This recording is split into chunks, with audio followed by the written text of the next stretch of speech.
எந்த கூட்டணி இத்தனை ஆண்டுகால நீண்டகளை 8 ஆண்டு காலம் அந்த கூட்டணியை நம்ம கட்டமைச்சு வச்சிருக்காரு. தலைவருக்குன்னு ஒரு எண்ணங்கள் இருக்கு. அதனால அதை மீறி நம்மளால ஒன்னும் பேச முடியல, ஒன்னும் எழுத முடியல. இல்லன்னா இந்த வேலுச்சாமி மாதிரி எல்லாம் அவன்லாம் ஒரு புறம்போக்கு நாய் எல்லாம் நம்மளை கிழிக்கிறாங்க. இன்னைக்கு அவன் ஒவ்வொரு சேனலையும் அவனை கூட்டு கொண்டு வச்சு நம்மளை கிழிக்க வர்றாங்க.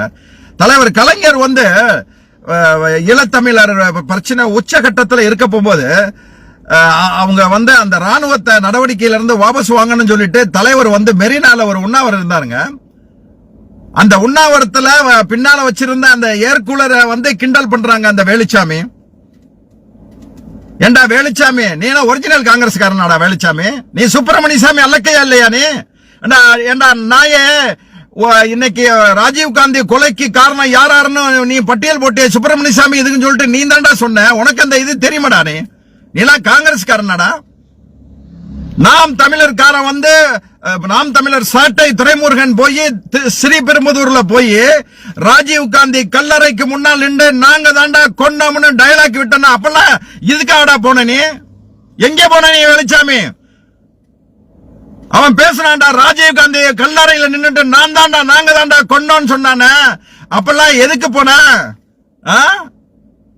கருணாநிதி என்ன தியாகியான்னு கேக்குறான் அந்த நாய் வேலுச்சாமி. தலைவருங்கிற ஒரே வார்த்தை தாண்டா. எங்க தலைவர் ஒரு நாகரிக அரசியல்வாதி, அவர் எல்லாரையும் அனுசரிச்சு போன்னு நினைக்கிறாரு. இன்னைக்கு கூட்டணியில மட்டும் இல்லாம இருந்துருந்துச்சு காங்கிரஸ், பிச்சு எடுத்துட்டு போனாங்க. அவன் பொறுமையா இருக்கிறான் ஒண்ணும் இல்லாம. என்னடா சொன்னாரு சிவா? என்ன சொன்னாரு? அவர் வயதானவர், ஏசி இல்லாம அவனால உறங்க முடியாது, அதனால ஏசி வச்சு கொடுத்தாரு அப்படின்னு சொல்றது ஒரு குற்றமாடா? நான் தான் ராஜீவ் காந்தியும் சொன்னவன ஒண்ணு புடுங்க முடியல உங்கனால. ஏன்னா இந்த அவர் உறங்குறதுக்கு, ஒரு வயசானவருக்கு உறங்குறதுக்கு ஒரு ஏசி வச்சு கொடுத்தாரு அப்படின்னு சிவா சொன்னார்னா உடனே பொங்கி எழுதுறதுக்கு என்னடா இதுல இருக்கு? என்ன ரீசன் இருக்குது? உடனே பொங்குறான் அவன். தங்கபாலு அதெல்லாம் மன்னிப்புலாம் நாங்க ஏத்த மாட்டோம். எந்த தங்கபாலு மன்னிப்பு கேட்க மாட்டாலும் ஜோதிமணி குதிக்கிறாங்க. ஜோதிமணி உனக்கு சேலஞ்ச் பண்ற, நீ கரூர்ல எந்த மூலையிலையும் நீ கவுன்சிலர் நின்னு ஜெயிச்சிரு பாத்துருவோம். கஷ்டப்பட்டாண்டா செந்தில் பாலாஜி ரோடு இறங்கி தெருவா போய் உனக்கு ஜெயிக்க வச்சாரு. இந்த ட்ரிப் MM அப்துல்லா கட்சிக்காரன், நன்னியூர் ராஜேந்திர, அத்தனை பேரும் கட்சிக்காரன் கஷ்டப்பட்டு புதுக்கோட்டையில இருந்து கஷ்டப்பட்டு உனக்கு ஜெயிக்க வச்சா உனக்கு வாய் கொழுப்பு. அவர் என்ன சொன்னாரு? தப்பா சொன்னாரு. கர்ம வீரர் காமராஜருக்கு திமுக செஞ்சதை விட எந்த நாயிடா செஞ்சது? ஒரு சாதாரண விஷயம் ஏசி வச்சு கொடுத்தாரு. ஏன் தமிழ நம்ம இந்த புரோக்கர் தரகர் மணியன் இருக்கான, அவன் சொன்னானடா ஏசி இல்லாம தூங்க மாட்டாரு. அவர்லாம் எங்க ஏழ்மையில இருந்தாரு? ஏழ்மையில இருந்தது ஜீவானந்தம், கடைசி வரைக்கும் ஏழ்மையில மறிச்சாரு அப்படின்னு சொன்னான இந்த தமிழறிவு மணியன். அவனை கேட்க எங்கடா புடுங்க போனீங்க? அன்னை இந்திராவையும் ராகுல் காந்தியும் கொச்சையா பேசுறானுங்களே பாஜக, அவனுக்கெல்லாம் பதிலடி கொடுக்காம எங்கடா புடுங்க போனீங்க நீங்க? 10 பேர் அங்க கட்சியை வளர்க்கறதுக்கு இன்னைக்கு உங்களுக்கு பாஜகவை எதுக்க சொன்னா, தமிழ் இந்தியா ஃபுல்லா உங்களுக்கு எதிரி பாஜக தானா? அந்த பாஜக எதுக்கு சொன்னா திமுக எதுக்கிட்டு இருக்கேடா. ஆனா ஒண்ணு தெரியும், கழக உடன்பிறப்புகளுக்கு, அரசியல் தெரிஞ்சவங்களுக்கு தெரியும். எம்ஜிஆர் காலமா இருக்கட்டும், ஜெயலலிதா காலமா இருக்கட்டும், 2 பிரிவு இருக்கு காங்கிரஸ்ல. ஒருத்தன் திமுக ஆதரிப்பான், ஒருத்தன் அதிமுக ஆதரிப்பான். இன்னைக்கு அப்படி எச்சி சோத்துக்கு அலையிற, பிச்சை காசுக்கு அலையிற அந்த புறம்போக்கு நாய்கள் தான் இன்னைக்கு திமுகவை விமர்சனம் பண்றான்.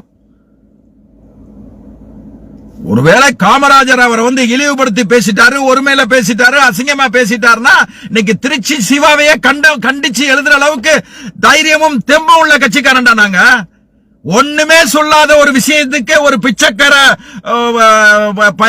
திருச்சி வேலுச்சாமி சேனலாக திமுக விமர்சனம் பண்ணா நாங்க என்னன்னா புடுங்கிறதுக்காக உட்கார்ந்துருக்கோம். திமுக கருப்பு சிவப்பு வேஷ்டி கட்டிட்டு கம்பீரமா நடக்கிற ஒரு தேமுக காரன் புடுங்கிறதுக்காக உட்கார்ந்துருக்கான். எல்லாம் பேசிட்டு போவ என்னடா தப்பா பேசுனாங்க? கர்ம வீரர் காமராஜரை திமுக மதிச்ச அளவுக்கு எந்த நாயிடா மதிச்சான்? மணிமண்டபம் கட்டத்துல இருந்து ஒரு தடக்கா எமர்ஜென்சி காலங்க, எமர்ஜென்சி காலத்துல அவர் அரெஸ்ட் பண்றதுக்கு ஊரை அரெஸ்ட் பண்றதுக்கு இது பண்றாங்க. எமர்ஜென்சி காமராஜர் அரெஸ்ட் பண்ணணும் இந்திரா காந்தி கவர்மெண்ட் சொல்லுது. அப்ப இவர் திருப்பதி போயிருக்காரு. தலைவர் கலைஞர் கூப்பிட்டு சொல்லியிருக்காரு அவர் திருப்பதி போக கூடாதுன்னு சொல்லுங்க. உடனே காமராஜர் அவருடைய நட்பு வட்டாரத்தில் சொல்லியிருக்காரு, இவர் யாரு சொல்றது எனக்கு திருப்பதி போக கூடாதுன்னு சொல்றதுக்கு இவருக்கு என்ன உரிமை இருக்குன்னு சொல்லியிருக்காரு. திருப்பி சொல்லிவிட்டு இருக்காரு, மெசேஜ் அனுப்பியிருக்காரு. காமராஜர் இந்த மாதிரி நான் சாதாரண கருணாநிதியா சொல்லல, நான் ஒரு திமுக ஒரு தமிழக முதலமைச்சரா சொல்றேன், அவர்கிட்ட சொல்லுங்க திருப்பதி போக வேணான்னு திருப்பி சொல்லியிருக்காரு காமராஜர். முதல்வரா இருந்தா மதிக்கணுமா? நான் தூக்கி போட்டு வந்த சேர், நான் இருந்து தூக்கி போட்டு வந்த சேர் முதலமைச்சர் நாற்காலி, அங்க உட்கார்ந்துட்டு ஒருத்தர் சொல்லுவாரு நான் கேட்கணுமா அப்படின்னு சொன்னாரு காமராஜர். அப்பதான் அவர் கூட இருக்கிற ஒருத்தர் வெங்கடசாமி நாயுடு ஒருத்தர் தலைவர்கிட்ட இந்த மேட்டர் சொல்ல போகும்போது தலைவர் சொன்னாரா, நான் இந்த கர்ம வீரர் காமராஜரை உயிருக்கு நிகரா மதிக்கிறேன். இன்னைக்கு எமர்ஜென்சி அவரை கைது பண்ண சொல்லியிருக்காங்க. அவர் என்னுடைய எல்லை தமிழ்நாடு எல்லையில இருவருக்கும் ஒரு பய அவரை தொட முடியாது. ஆனா இந்த தமிழ்நாடு எல்லையை தாண்டி திருப்பதிக்கு போயிட்டாருன்னா அங்க உள்ளவங்க கைது பண்ணிட கூடாது அப்படிங்கறதுக்காக வேண்டிதான் நான் சொல்றேன். இல்லன்னா அந்த மாதிரி எல்லாம் அவருக்கு மரியாதை கொடுக்கறதுக்கு மரியாதை குறைவா நான் என்னைக்கு நடத்த மாட்டேன் தலைவர் கலைஞர் சொன்னார். இதே இந்திரா காந்தி காமராஜரை கடுமையா எதிர்த்த காலம். தலைவர் முதலமைச்சர் இந்திரா காந்தி வருது சென்னைக்கு, நாகர்கோயில் நினைக்கிறேன் ஒரு மீட்டிங், இந்திரா காந்தி உட்கார்ந்துருக்காங்க, கலைஞர் வர்றாரு, ரெண்டு பேரும் வர்றாங்க. வரப்போகும்போது காமராஜர் முன்வரிசையில எதிர்த்தாப்புல, மேடைக்கு முன்வரிசையில எதிர்த்தாப்புல உட்கார்ந்துருக்காரு. கேட்கிறாரு இவர் எங்க காமராஜர் கர்ம வீரர் காமராஜர் சொல்றாரு இங்க மேடைக்கு வாங்க அப்படின்னு சொல்றாரு. கலைஞர் இல்ல வரல அப்படின்னு சொன்னாரு. கலைஞர் கீழே இறங்கி அப்படின்னா நானும் உங்க பக்கத்துல உட்கார்ந்துருக்கேன்னு சொல்லி அவர் பக்கத்துல மேடைக்கு முன்னால போய் உட்கார்ந்துட்டாரு முதல்வர். அதுக்கு பின்னால ரெண்டு பேரு எங்க பெரியார் முதல், கலைஞர் முதல், அண்ணா முதல் காமராஜரை மதிக்காம இல்லங்க. ஈவன் ஒரு திமுக காரணம் காமராஜரை அவருடைய பிறந்த நாளுக்கு இந்த நாய் வேலுச்சாமி என்னைக்காவது காமராஜர் பிறந்த நாளுக்கு போய் மாலை போட்டிருப்பானான்னு கேளுங்க. காமராஜர் வாரிசுகளுக்கு ஏதாவது செஞ்சிருப்பானான்னு கேளுங்க. எவனா பிஜேபி காரணம், எவனா காங்கிரஸ் காரணம் காசை கொடுத்து பேச வைக்கிறான், இந்த திமுக விமர்சனம் பண்றான். திமுக விமர்சனம் பண்றதுக்கு உனக்கெல்லாம் தகுதி இருக்கா வேலுச்சாமி? திருச்சியில இருக்காங்க ஒருத்தன், ஒரு குரூப் இருக்கு. நான் ஏதாவது திருச்சி சம்பந்தப்பட்டதே இந்த கட்சியில குறை இருக்கு, இங்க தோல்வி இருக்கு அப்படின்னு சொன்னா போதும் உடனே ஒரு செருப்பு மாலையை போட்டு நீ யாரா சொல்றது, நீ யாரா வந்துருவான் ஒரு கூட்டம். ஏண்டா நீ சோத்த பொடுத்த நீங்களா இன்னைக்கு பேசுறானா திருச்சி விளத்தாமே கலைஞர் என்ன தியாகியான்னு கேட்ட போது அவன் வீடு ஏறி போய்க்க வேணாமா? வேலுச்சாமி வீட்டுக்கு போயிருக்க வேணாமா? நீ என்னை திட்டுறியாடா? ஒரு தவறு பண்ணிருக்கான்னு சுட்டி காட்டினா என்னை திட்டுறிய, நீ வீடு போடு அந்த வேலுச்சாமிய என்னன்னு கேட்டிருக்க வேணாமா? என்ன நம்ம அரசியல் பண்றோம்? கண்ட நாயெல்லாம் நம்மளை கேட்கிற அளவுக்கு ஒருத்தன் ஒரு சுல்லான் கேட்கிறான்.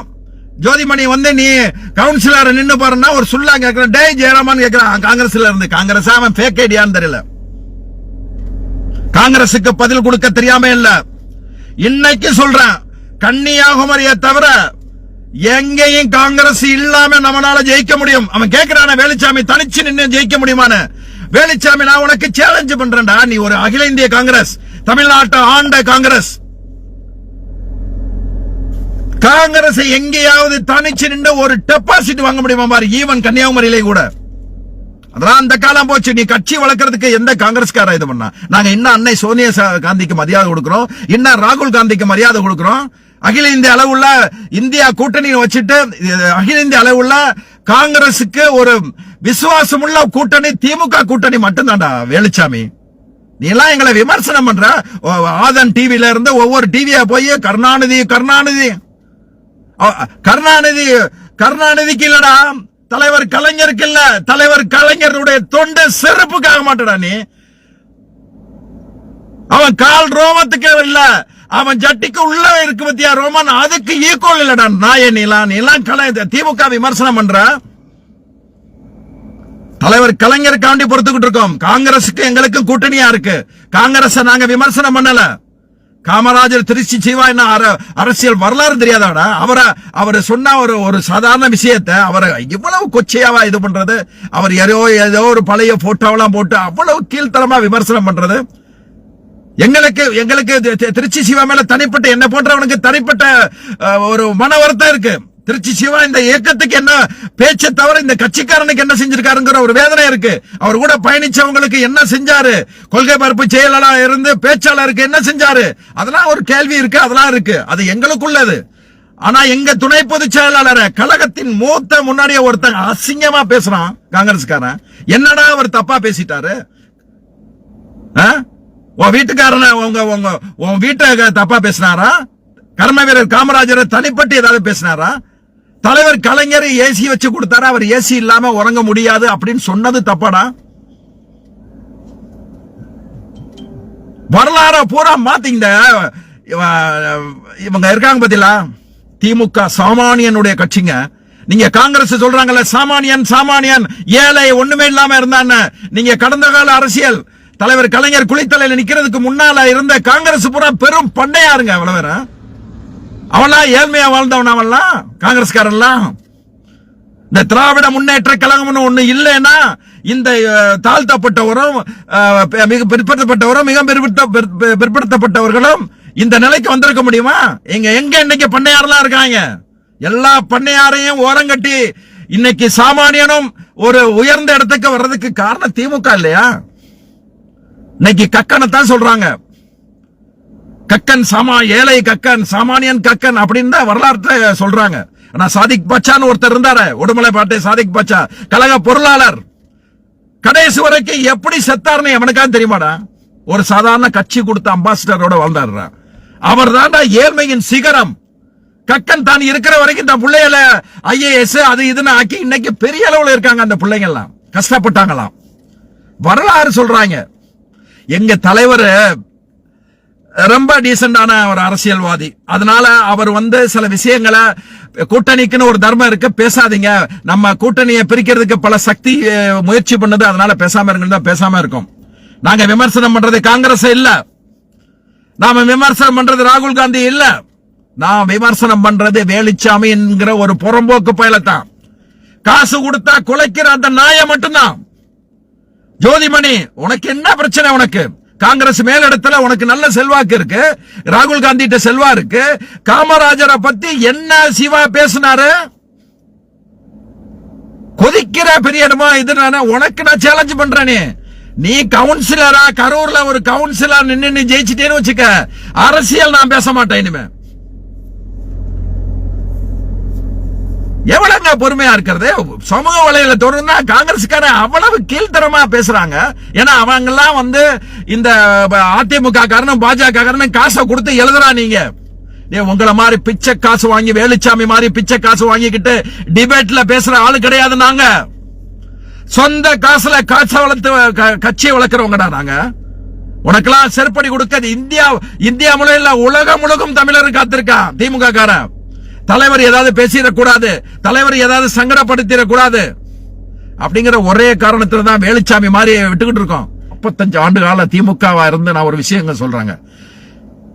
இந்த இயக்கத்தை நம்ம தலை நிமிர்ந்து நடக்கணும்னா, ஒவ்வொரு திமுக தொண்டனும் நெஞ்ச நிமிர்த்து நடக்கணும்னா, நம்ம என்னைக்கு தனிச்சு போட்டிட்டு 150 தொகுதி ஜெயிக்கிறோமோ, இல்ல தலைவர் சொன்ன மாதிரி 200 தொகுதி ஜெயிக்கிறோமோ, அன்னைக்கு தாங்க நிம்மதியா நம்மளால சோறு தின்ன முடியும். நிம்மதியா நம்மளால ஒரு கட்சிக்காரன்னு தைரியமா சொல்ல முடியும்.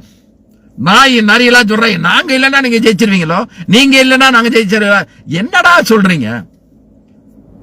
ஒரு விஷயம்னா எல்லாரும் சேர்ந்து கூடி வாழ்ந்தால் கோடி நன்மைன்னு சொல்றாங்க. எல்லாரும் சேர்ந்து செய்வோமே அப்படின்னு தலைவர் நினைக்கிறாரு.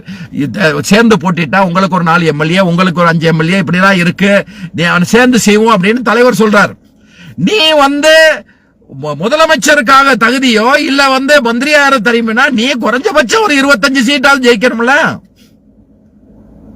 அதுக்குள்ள கெப்பாசிட்டி வேணாமா? காங்கிரஸுக்கு எங்க இருக்கு? காங்கிரஸ் இப்ப போடுற நாடகம்லாம் என்ன தெரியுமா? அவங்க மேக்சிமம் சீட்டு வாங்கறதுக்கு. எனக்கு என்ன தோணும் தெரியுமா தலைவர்கிட்ட சொல்றது? என் மனசு, அதாவது ஒரு தொண்டனா சொல்றேங்க, காங்கிரஸே இல்லாம நம்ம ஈஸியா ஜெயிக்கலாங்கிறதா எனக்கும் வருது. கன்னியாகுமரியில கொஞ்சம் டஃபா இருக்கும். அதை தவிர்த்து தமிழ்நாட்டில் எங்கேயும் காங்கிரஸ் இல்லாம நம்மளால ஜெயிக்க முடியும். அவனுக்கு ஒரு நம்பிக்கை காங்கிரசுக்கு. அதாவது சிறுபான்மையினர் சிறுபான்மையான இஸ்லாமியர்கள், கிறிஸ்துவர்கள், தாழ்த்தப்பட்ட மக்கள், பழங்குடியின மக்கள் நமக்கு தான் ஓட்டு போடுவாங்க. அது ராகுல் காந்தி காங்கிரஸ் ஓட்டு, அதுதான் திமுக வருதுன்னு ஒரு கனவு கண்டுகிட்டு இருக்காங்க காங்கிரஸ்காரன். அது எம்பி தொகுதினா ராகுலா மோடியான்னு வரப்போகும்போது சில சிந்தனைகள் அப்படி இருக்கலாம். தமிழ்நாடுன்னு வரப்போகும்போது ஸ்டாலினா இல்ல எடப்பாடி பழனிசாமியான் தான் வரும். அப்ப எடப்பாடி பழனிசாமி பாஜகவோட இருக்கிறதுனால கண்டிப்பா ஓடுவாங்க. அது காங்கிரஸ் இருந்தாலும் சரி இல்லாட்டாலும் சரி. காங்கிரஸ் இருந்தால் நல்லது, காங்கிரஸில் இல்லைன்னா மிக நல்லது. அதுதான் ஒரு திமுக தொண்டன. இது வேலுச்சாமி இன்னும் பேசினோம்னா இன்னும் மோசமா அசிங்கமா பேச தயாரா இருக்கும். நீலாம் வேலுச்சாமி, நீலாம் எங்க கால் மயிறு கூட சமையலடா நீ நாயே.